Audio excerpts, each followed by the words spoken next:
احنا اللي بنحبها. طيب تابعونا بقى يا جماعه لحد ما ايه الكيكه الاولانيه تطلع، وبعد كده نحط الثانيه ونقدم لكم الاثنين مع بعض. الاثنين مع بعض. يلا بس كده انت عملتيها كده عدى ال 25 دقيقه يعني. انا من راح اجيب حاجه. اجيب خلصتوا الكيكه؟ لا لسه ان انت ما اكلتش منها يعني. طبعا يا جماعه صينيه الكيكه الاولانيه على ما سويت الثانيه كانت طبعا خلصت، وده الطبق اللي فضل بالعافيه شلته عشان اوريه لكم. انا ما خلصتهاش لوحدي. امال ايه؟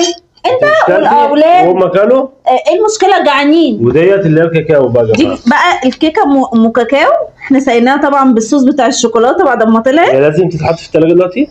بس انا هطلع حته طبعا عشان ندوقها قدام الجماعه. يلا طب ماشي واحنا مش هندوقها. يلا استنى دي سخنه لسه، بس هي سخنه كده ما بتبقاش حلوه. بتبقى وحشه، لازم بتبقى حلوه في الثلاجه كده.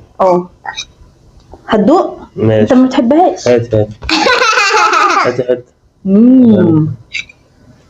طب